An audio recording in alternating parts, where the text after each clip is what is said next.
Questions from the floor? Thanks, Mark, for coming over. Sure. Yeah, fantastic. So, do we have any questions for Mark today at all? Yeah. Yeah, just when you're talking about working on JORC and GKZ. Yeah, GKZ, yeah. So together to come up with one estimate for both. Are there any sort of fundamental conflicts between the two systems that would mean that that's not possible? We don't think so, because the JORC code is not it's strict in telling you how to go about doing the work, provided that you're comfortable that the confidence in the data and the work is acceptable, then it'll be okay.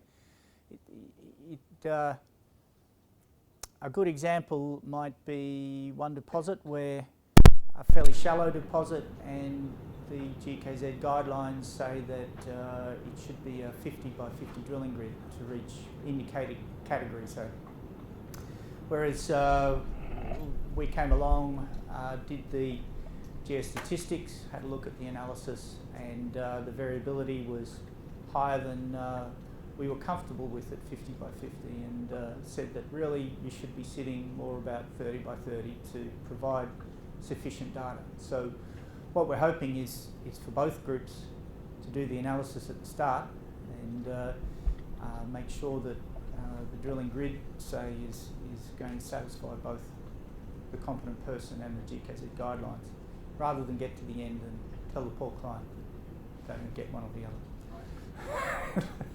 Thanks. Yeah, guys are the pain.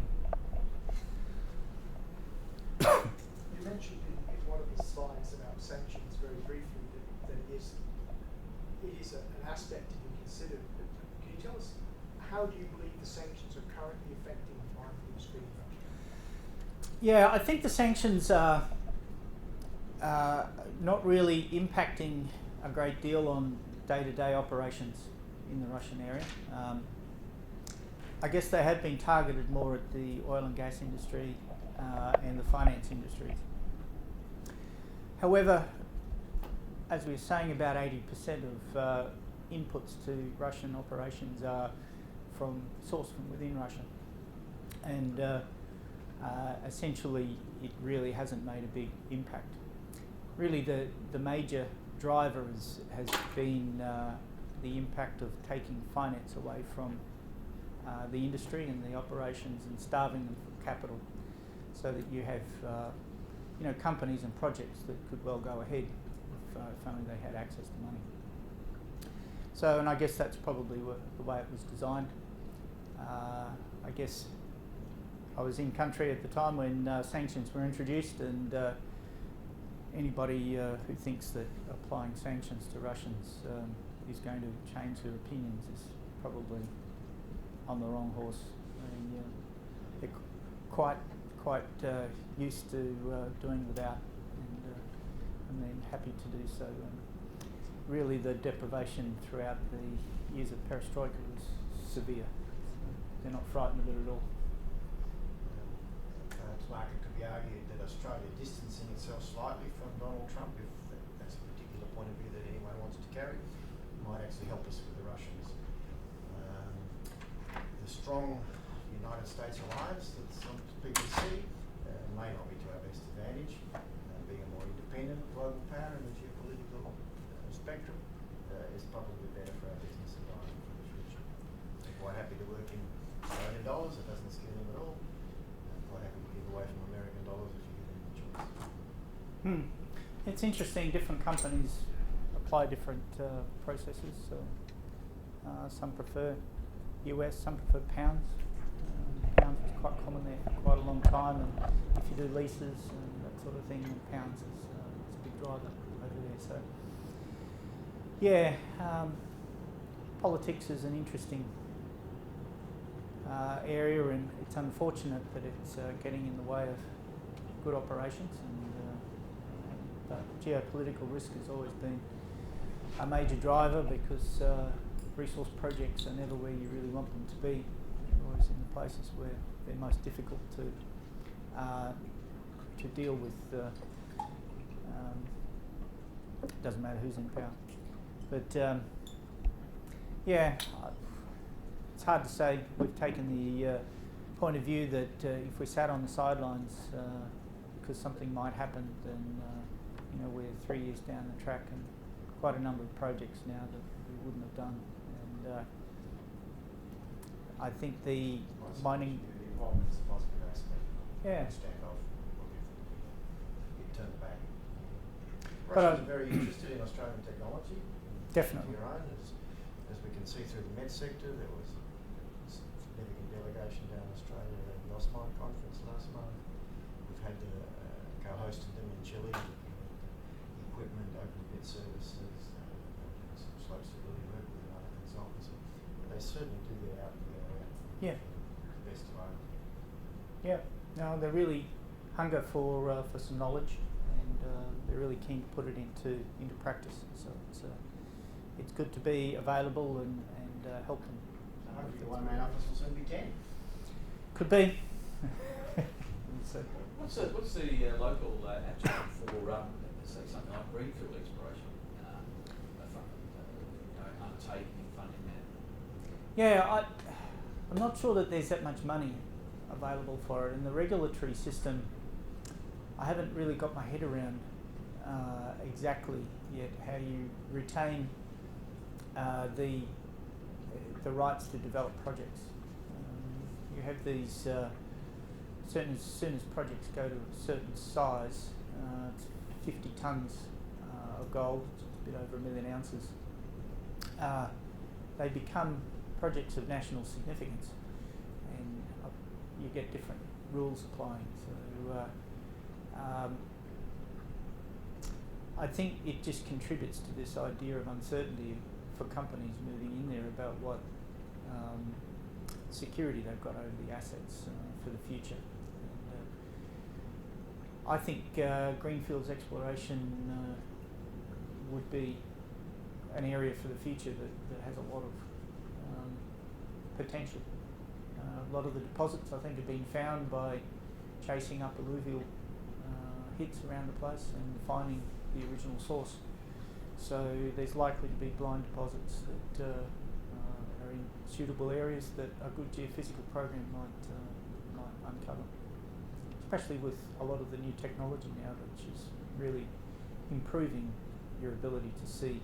Is that advanced stuff able to be imported, or there, No, I don't know. They don't have a big contracting philosophy. So mining contracting services almost non-existent. They have some consultants, not generally contributing a great deal to operations. Certainly on the resource and reserve side they're there, but the idea of pulling in a blasting expert or operations expert to help improve productivity seems to be a bit alien. They tend to do it all in-house. So you find the same thing in getting acceptance of new projects. Key decision maker is usually the divisional director, number one guy. Once he decides to go in a particular direction, acceleration and speed are truly impressive. Yeah. But up until he's on board, everybody else will be pretty wishy-washy. Yeah, no one sticks their head up, might get chopped off. So it's it's an interesting area, and I think it's a growth industry for the future, but it might take quite a while to develop because you've got senior executives that were around in the 80s and 90s in these areas, and some don't see the need for change, don't want to see change, and so they would like to stay exactly the way things are right now. In some respects, they're supported by cheap labour and cheap and readily available energy. A couple of areas that have really pushed cost control in other sectors of the world, or water if it's to do with the Chilean operation. Those things are all available readily and economically within the Russian industry, so the pressure on the bottom line is not perhaps as critical as other markets. Mm-hmm. Yeah, so it's interesting. It requires a lot of capital up front, these projects, and that might not be as readily available in the future. So So the idea of contracting where you can get capex off your books might appeal, but there's quite a hurdle, I think, for contracting companies to make a start in there and get themselves established. Getting the length of commitment and financial backing. Well, yeah, they're going to risk the money. So it's an interesting question. I sort of see them as being, early 90s of Western Australia, where there's a lot of potential, there's new technologies coming in, and they're really just understanding what's possible. So they're smart, good professionals, and they understand the way the business runs, and so they can recognise opportunities. Just need to help them with some of the techniques and supplies that are available. I think Kirby's and mining education in Australia is getting more involved with some of the institutions there. Right. Professor Steve Hall's heading up there later in the year for some activities. The other Steve Horns. Yeah, the number one Steve Hall.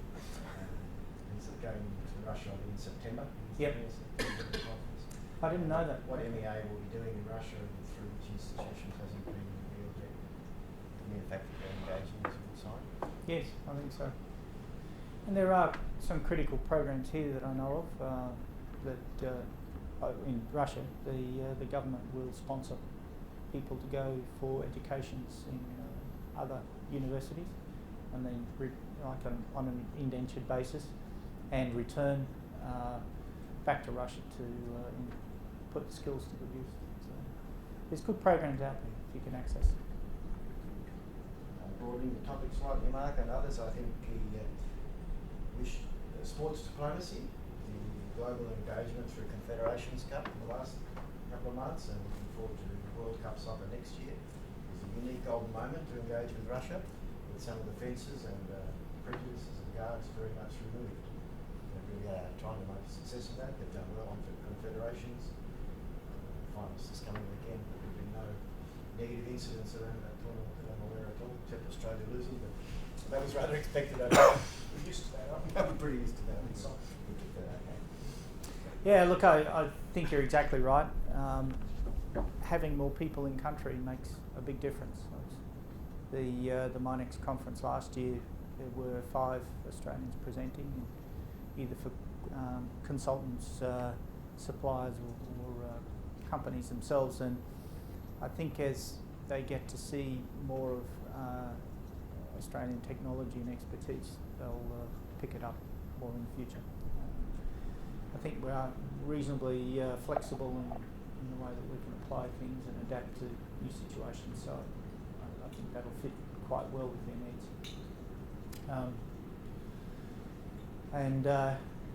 This sort of sports diplomacy is a good one. As long as Tony Abbott's not out there trying to show it in front of everybody, then we'll be fine. Yeah, we need to be a little more diplomatic with our diplomacy, don't we? Yeah, that's right. Emphasise the word. The mining equipment show back in April, by the way, around Anzac Day, which is not so much the exploration focus that you mentioned for October. I might comment to the audience, there were 15 Australian companies from the met sector this year in April, which was a tripling of previous efforts at around 5 or 6. Yeah. So that's a big demonstration of significant investment and presence by those 15 companies. Yeah, I think Tripling it's the previous number. very good. And we get good support from the Australian Embassy as well in Australia in running events to make sure that we're making contact with the key companies in Russia. So as a coordinated effort, I think it's going quite well. It'll gradually pick up pace as we have more events like this and we get the word out there that there are good things to be done. Cool. Thank you so much. We understand everyone's time is valuable, and it's great that you make time to listen to Mark. Just so you're aware, the MMC Golden Mining Club dinner is on tonight. Mark, myself, Patrick, our AMC's managing director, and Richard Morrow is attending tonight. Richard's the chairman, thank you, of the MMC committee. So tonight. Gold. Yep. Absolutely. What's the estimated rollout, please, Richard? 530. Yeah. Very good. Just a little soiree. Yeah. And we're absolutely honoured that Patrick and AMC have been the original sponsor of the Melbourne Mining Club and are there backing us tonight. So really appreciate it, guys. Cool. Thank you very much. Thank you. Thank you. Thanks for coming along. No, that's all right. Yeah, and I'll send you a copy with all the words on it as well. Perfect. Oh, this is just my notes at the bottom. Because I said a lot of things about I hate sitting there and just sort of rabbiting on. Yeah, no, that's the. Very good. Yeah. Do that. Don't worry about the title. I don't have new cards. Any plans to go back to Email will be fine and the phone number will work as well. So no problem. Nice meeting you. See you again. All right. Thank you. No problem. Yeah. Hopefully. I think so. Yeah. Start discussions. No, you didn't. Thanks, Mitch. Tamus, I don't think I've seen that before. Yeah, so we started that. Oh, okay. I'm more likely to. Oh, yes. Yep. pleasure of offering this. Very good.